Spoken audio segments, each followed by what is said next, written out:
Hey everybody, Alex Kazora, SteelersDepot.com, back with some Pittsburgh Steelers news and analysis. The initial, and emphasis on initial, Pittsburgh Steelers 53-man roster is set. They just made their cuts, officially announced a little bit after 4 p.m. Eastern Time on Tuesday. Have on screen for the duration of the video the initial roster, and you can see right off the bat, let's get the elephant. Let's talk about the elephant in the room. Two punters, Presley Harvin and Braden Mann, both making the initial roster.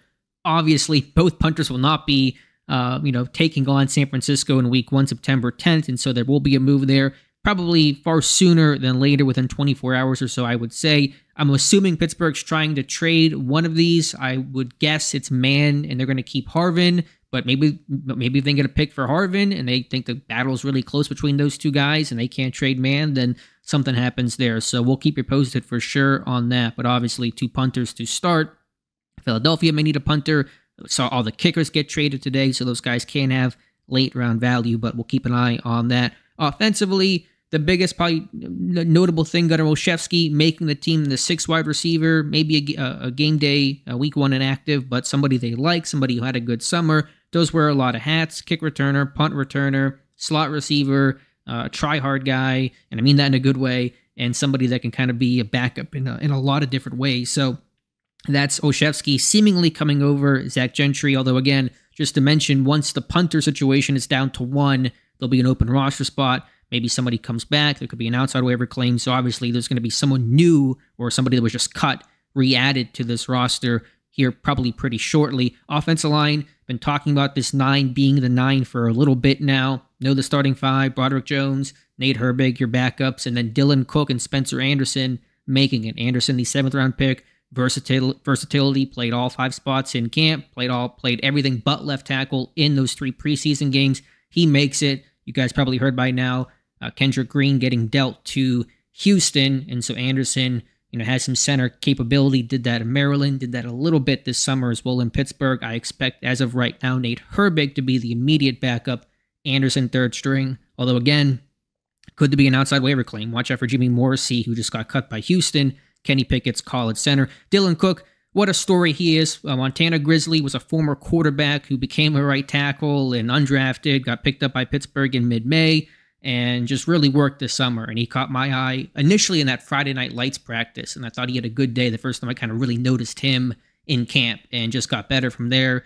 3 quality games. He's a tackle, but he played left guard a bunch in the finale, starting at left guard, and I think Pittsburgh wanted to see could he do that, and he looked really good there, and you don't want to get rid of these traitsy, moldable offensive linemen. He's got good feet, he's got good technique with his hands, a strong punch, he's pretty sound in Pat Meyer's system for being new to it, so really happy for Dylan Cook, assuming he stays, but I think he will.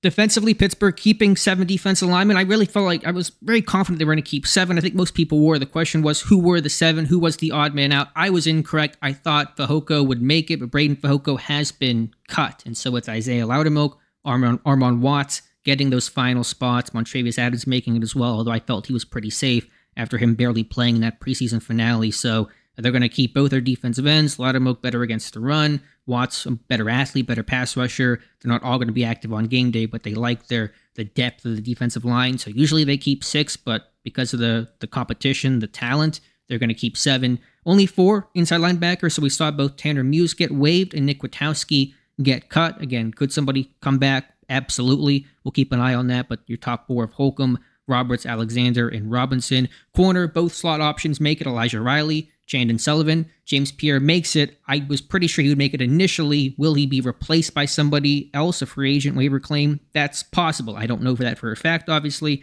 but I think Pierre is who he is at this point. Maybe they look for some better cornerback options. And then your 4 safeties in Fitzpatrick, Casey, Neal, and Killebrew. Kenny Robinson kind of fizzled out. Trey Norwood got hurt and just only made it back for the finale and played in the 4th quarter. Just not enough time to really get him a spot on the 53. And then, of course, your specialists, Boswell, Kuntz, and your 2 punters we talked about with Harvin and Braden Mann. So again, this will change. This is fluid. We know that for a fact with the 2-punter situation, but Omar Khan willing to trade some people out. Dotson, Green, they're going to try with a punter as well. We'll see if that happens or not, but Pittsburgh has some time to try to figure these things out. So that's the initial 53. We'll keep track of the changes going forward. Let me know your thoughts in the comments below. Appreciate you guys watching. If you could like this video, subscribe to the channel, I'd really appreciate that. I'm going to go catch my breath. Thank you guys for listening, and we'll talk to you soon.